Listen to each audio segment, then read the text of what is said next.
আসসালামু আলাইকুম আমার কামারি ভাইরা। আজকে এই ভিডিওতে ৯৫% সমস্যার সমাধান দেওয়ার চেষ্টা করব। অবশ্যই ধৈর্য সহকারে ভিডিওটা দেখুন। আমরা সবাই ষাঁড় গরু লালন পালন করি।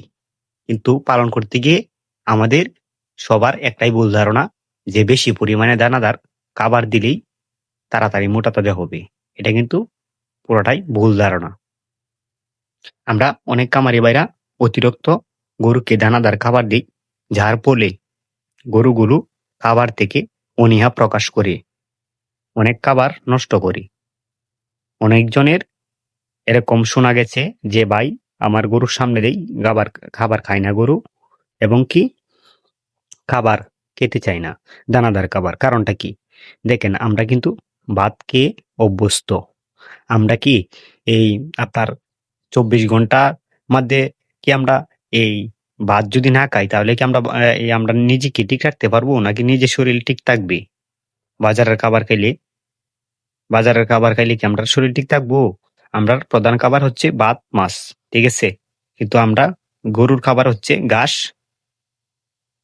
এবং কি শুকনা খড়, আট জাতীয় খাবার, এবং কি হালকা পরিমাণে দানাদার। কিন্তু আপনারা বেশি পরিমাণে দানাদার দেওয়ার কারণে কিন্তু আপনার গরুগুলো অনীহা প্রকাশ করে।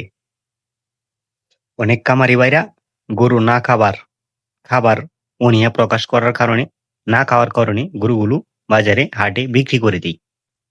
দেখেন ভাই, প্রধান সমস্যা হচ্ছে আপনার যখন গরুটা দাঁত ভাঙার বয়স আসবে, ঠিক আছে? দাঁত ভাঙার আগে থেকে সে কিন্তু হালকা পরিমাণে খাবার খাবে এবং কি খাবার থেকে তার অনীহা প্রকাশ করবে হালকা পরিমাণে। ঠিক আছে? এই বলে যে আপনি মন ভেঙে দিয়ে আপনার খামারের গরুগুলো বিক্রি করে দিবেন, এটা কিন্তু পুরোটাই ভুল ধারণা। আপনাকে এই সময় টিকতে হবে। আর অতিরিক্ত দানাদার খাওয়ানোর ফলে গরুগুলো অনীহা প্রকাশ করে। আমরা কিন্তু ভাত ছাড়া কিন্তু আমরা অন্য কিছু খেয়ে কিন্তু আমরা বেশি স্বাদ গ্রহণ করতে পারি না। যেতেই কিছু খাই, দিন শেষে আমাদের কিন্তু ভাত খেতেই হয়, যত কিছুই খাবার খাই না কেন। তাই এই গরুদের ক্ষেত্রে কিন্তু বিষয়টা সেম। ঠিক আছে? আপনি যতই দানাদার খাবার দেন না কেন, আপনারা আঁশ জাতীয় কিছু খাবার দিতে হবে। তাদের প্রধান খাবার হচ্ছে ঘাস। তাদেরকে ঘাসও কেটে দিতে হবে।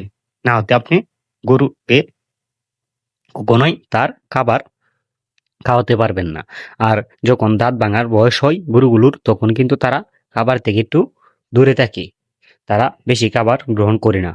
তার জন্যই আমি আমার খামারি ভাইদেরকে বলবো, আমরা অল্প পরিমাণে দানাদার খাবার দেই। তার বয়স অনুযায়ী তাকে খাবার দেই, এবং কি তাকে পরিমাণ মতন খাবার দেই। তাহলেই গরুগুলো, ঠিক আছে, আপনার খাবার অনীহা প্রকাশ করবে না। আর অনেক ভাইরা এই পোল্ট্রি মুরগির ফিড খাওয়ায়। পোল্ট্রি মুরগির ফিড খাওয়ানোর পরেও কিন্তু তার গরুগুলো, যেহেতু এই পোল্ট্রি মুরগির ফিডে আপনার কিন্তু অনেক পাওয়ারফুল একটা মেডিসিন ব্যবহার করা হয়। যেগুলো মেডিসিন, ঠিক আছে, আপনার গরুর এই লিভারে গেলে এবং কি তার লিভার থেকে গ্যাসের সমস্যা হয়ে গরুটাই ফুড পয়জনিং হতে পারে, এবং কি নানান ধরনের খাবার থেকে অনীহা প্রকাশ করতে পারে, পেটে গ্যাস জমে। ঠিক আছে? তাই আমরা সবসময় চেষ্টা করব গরুকে অল্প পরিমাণে ফিড খাওয়ানোর, ঠিক আছে, ভালো মানের একটা ফিড খাওয়ানোর, এবং কি পোল্ট্রি মুরগির ফিড যেটা সবসময় আপনারা গরুকে খাওয়াইতেছেন। ৯৯% খামারিরাই কিন্তু এই পোল্ট্রি মুরগির ফিডের উপর নির্ভরশীল। এইটা থেকে আমরা দূরে সরে আসি। আমরা গরুকে তার প্রধান খাবার গ্রহণ করাই। প্রধান খাবার কি? গরুর প্রধান খাবার হচ্ছে ঘাস। তারপরে আপনি দিবেন শুকনা খড়। দেখেন, শুকনা খড় আপনার ষাঁড় গরুর ক্ষেত্রে, মোটা তাজার ক্ষেত্রে আপনার অনেক ভালো একটা কাজ করে।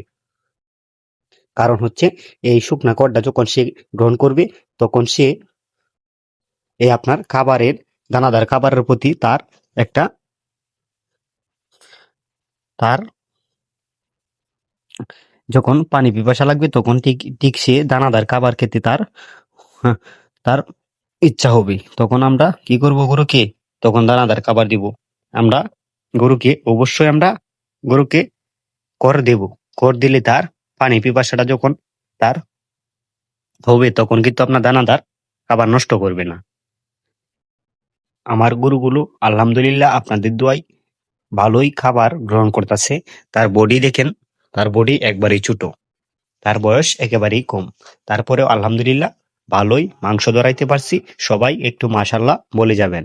কারণ এই বয়সে তাদেরকে ভালোই একটা গ্রোথ এনে দিতে পারলাম। কারণ আমি আমার খাবারে কি ব্যবহার করি? আমি আমার খাবারে খাবার সোঁটা ব্যবহার করি। যেগুলো মানুষের খাবার সোঁটা, এগুলা সোঁটা ব্যবহার করি, যাতে তারা আমার গরুগুলো গ্যাস থেকে বাঁচতে পারে। যাতে খাবার থেকে অনীহা প্রকাশ কখনো না করি। তার জন্য আমি আমার খামারি ভাইদেরকে বলবো, আপনারা খাবারের মাধ্যমে অবশ্যই একবেলা হলেও আপনারা গ্যাসের সোঁটা অল্প পরিমাণে রাখবেন। আর লবণ অবশ্যই রাখবেন। অনেক খামারি ভাই লবণ খাওয়াইতে চায় না। লবণের দাম বেশি। কিন্তু না, আপনার গরুকে অবশ্যই লবণ খাওয়াতে হবে। আমাদের তরকারিতে যেভাবে লবণ দিতে হয়, গরুদের খাবারেও কিন্তু লবণ দিতে হয়। লবণ দিলে কি হয়? তার যে খাবারটা সে ভালোভাবে হজম করতে পারে। ঠিক আছে? খাবারের প্রতি রুচিটা আরো বাড়ে এবং কি আগ্রহ আরো প্রকাশ বেশি পায়। খামারি ভাই, আমার কথা যদি ভুল ব্যাধি হয়ে থাকে অবশ্যই ক্ষমা করবেন। আর আমার চ্যানেলটি এখনো যারা সাবস্ক্রাইব করেন নাই, পাশে থাকবেন এবং কি আমাকে আরো সামনে এগিয়ে যেতে আপনারাই আমাকে সহযোগিতা করবেন।